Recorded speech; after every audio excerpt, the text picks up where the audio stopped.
तीन स्टेट्स हमने मैटर के पढ़े थे, सॉलिड स्टेट, लिक्विड स्टेट और गैसियस स्टेट, ठीक है। और उनसे रिलेटेड जो जो लॉस थे या फिर जो जो इंपॉर्टेंट टॉपिक्स थे वो सब मैंने पढ़ा दिए थे।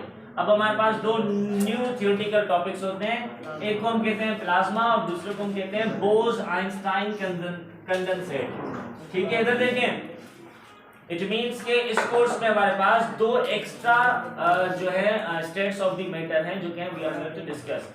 तो सबसे पहला होता है प्लाज्मा, जिसको हम कहते हैं this is considered as the fourth state of the matter, इसको हम फोर्थ स्टेट ऑफ मैटर भी कह सकते हैं। इधर देखें, एक साइंटिस्ट था जिसका नाम था विलियम क्रूक्स। इसने बेसिकली क्या किया, जो गैसेस होती हैं गैसेस, इनको उठाया और इन गैसेस में कुछ एनर्जी को ऐड किया, energy in the form of electrical और हीट एनर्जी। जब इसने हीट एनर्जी और इलेक्ट्रिकल एनर्जी उनमें ऐड किया तो जो वो गैस के मॉलिक्यूल्स थे वो आयोनाइज हो जा रहे थे। आयोनाइज का मकसद क्या होता है, वो टूट जाते हैं। आई बात समझ में? अब जब भी वो टूट रहे थे तो क्यों टूट रहे थे, क्योंकि इधर देखो अमीन,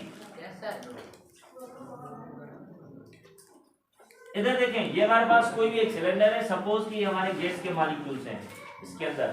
जब हमने नीचे से हीट दी तो ये मॉलिक्यूल्स टूट जाते हैं, ये अलग अलग हो जाते हैं। अब अलग अलग तो हो जाते हैं, लेकिन इनके अंदर जो हमने हीट एनर्जी नीचे से दी थी वो ये क्या करते हैं, एब्जॉर्ब कर लेते हैं। आई बात समझ में? अब जब ये हीट एनर्जी को एब्जॉर्ब करते हैं तो ये हो जाते हैं सुपर हॉट पार्टिकल्स, यानी कि बहुत ज्यादा गर्म होते हैं, वेरी हॉट होते हैं। मुझे सुने, ओके। अब क्यों ये गर्म होते हैं इतने, या आयनाइज क्यों होते हैं, बिकॉज इन्होंने हीट को यहाँ पे एब्जॉर्ब किया होता है। आई बात समझ में? अब ये जो हाईली आयनाइज्ड पार्टिकल्स होते हैं इनको हम कहते हैं कि ये हमारे होते हैं प्लाज्मा के मॉलिक्यूल्स। आई बात समझ में? और सुपर हॉट होने के साथ साथ हम इनको कहते हैं कि ये सुपर एक्साइटेड भी होते हैं। सुपर एक्साइटेड का मकसद क्या होता है, ये रेडी होते हैं to react with any other particle, क्योंकि इनकी हीट ही इतनी ज्यादा होती है कि फौरन किसी भी चीज को लग के और ये रिएक्शन कर सकते हैं। आई बात समझ में? अब इवन अगर ये ऐसे ही पड़े रहे, एक पाउडर होता है जिसको हम कहते हैं फ्लोरेसेंट, ठीक है। अगर ये जो आयनाइज पार्टिकल्स हैं यहाँ के इस फ्लोरेंस को लगते हैं तो ये क्या हो जाता है, ये जलने लग जाते हैं, यानी कि रोशनी पैदा हो जाती है, लाइट हो जाती है, जैसे हमने बल्ब्स में यूज किया हुआ है। आई बात समझ में? तो अब प्लाज्मा का मकसद क्या हो गया कि हमारे हाईली आयनाइज्ड पार्टिकल्स हो गए, और नेचुरल जो प्लाज्मा होते हैं, जो भी मॉलिक्यूल्स जो कि दूर से चमकते हुए नजर आए, जिनमें लाइट हो, हम उनको कहते हैं कि हमारे प्लाज्मा होते हैं। और हम आर्टिफिशियली भी इनको बना सकते हैं। हम कैसे बनाएंगे आर्टिफिशियली? हम इनको नॉर्मली यूज करते हैं मुख्तलिफ किस्मों के बल्ब्स में, या फिर जो पुरानी हमारी टीवी स्क्रीन्स होती थी जिनको हम कहते थे कि वो इलेक्ट्रॉन गन जिसमें यूज होती थी, तो वहां पे भी जो हमें पिक्चर नजर आती थी टेलीविजन में, वहां पे भी हम किसको यूज करते थे, प्लाज्मा को यूज करते थे। आई बात समझ में? इसका हमें कैसे पता चला कि भाई ये रोशनी पैदा करेंगे? अगेन इसी साइंटिस्ट ने क्या किया, मिसाल के तौर पे ये अंदर उठाए और इधर जो है पूरे के पूरे प्लाज्मा के मॉलिक्यूल्स रख दिए। अब जब भी इसने इसके अंदर कोई भी गैस अंदर इंटर की, कोई भी जब गैस इंटर करेगा, अब जब भी ये आयनाइज यानी कि प्लाज्मा के मॉलिक्यूल्स उस गैस को लग रहे थे तो अंदर रोशनी पैदा हो रही थी, पूरा का पूरा जो सिलेंडर है वो चमक रहा था। आई बात समझ में? तो इसने ये इसको प्रूव भी करके दिखाया था। इट मींस के बस आपको याद रखना है कि plasma is considered as the fourth state of the matter and which is defined as the highly ionized particle.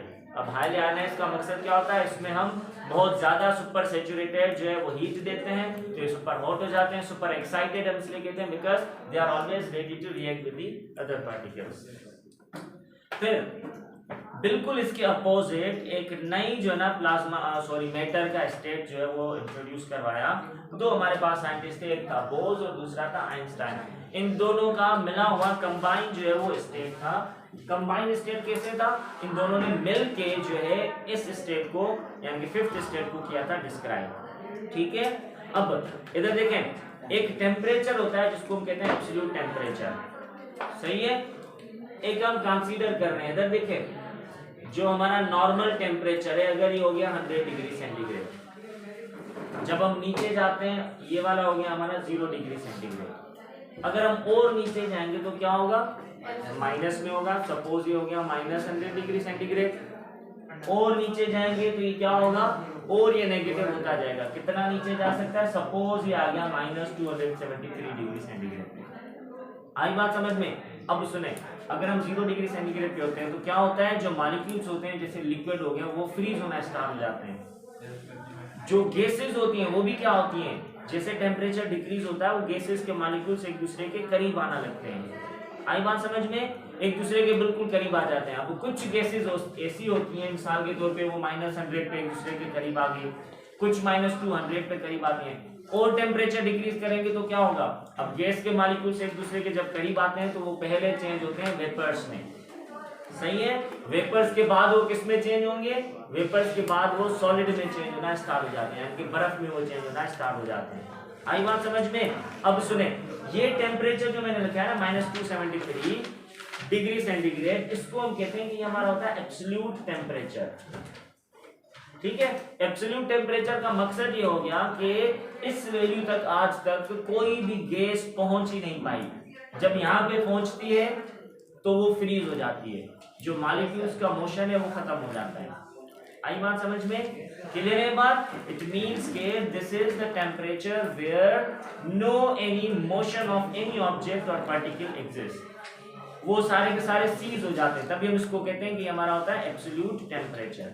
आई बात समझ में। अब ये एब्सोल्यूट टेम्परेचर ठंडा होगा कि गर्म, बहुत ठंडा होगा।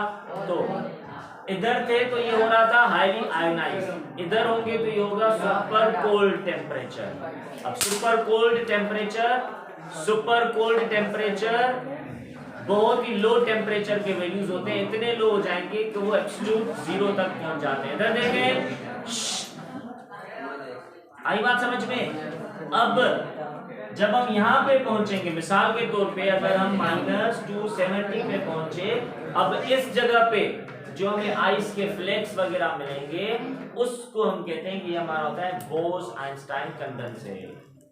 आई बात समझ में, यानी कि जितने भी गैस के मॉलिक्यूल्स हैं जब वो तकरीबन बिल्कुल नेगेटिव एब्सोल्यूट टेम्परेचर के 0 पहुंच जाते हैं तो वहां पे जो भी उनकी शेप होती है वो बेसिकली आइस के फ्लेक्स की तरह वो चेंज हो जाते हैं। तो उन मॉलिक्यूल्स को हम कहते हैं कि हमारा क्या होता है, BEC मॉलिक्यूल्स होते हैं, BEC। अच्छा, नेचुरल एग्जांपल ये मैं बता रहा हूँ ना कि अगर कोई भी गैस का मॉलिक्यूल अगर हम इतने नीचे पहुंच गए तो वो आइस फ्लेक्स में चेंज हो जाएंगे। ये जो आइस फ्लेक्स होते हैं ये हमारे ये होते हैं, मींस के BEC होते हैं, बोस-आइंस्टाइन कंडेंसेट। आई बात समझ में। अब ये कोई फिक्स वैल्यू नहीं होता, कुछ भी हो सकता है। अब इधर आ गए, ये थे हाईली आयोनाइज और ये वाले हो गए सुपर कोल्ड, यहाँ पर हाईली कोल्ड आप कह सकते हैं तो मॉलिक्यूल्स। आई बात समझ में। और नेचुरली जो BEC है वो बहुत ही कम हमें मिलती है, क्योंकि इस टेम्परेचर तक कोई भी मॉलिक्यूल पहुंच ही नहीं पाता, इससे पहले ही क्या हो जाते हैं, फ्रीज हो जाते हैं। आई बात समझ में। अब अगर हमें कोई क्वेश्चन है तो भाई आप पूछ सकते हैं।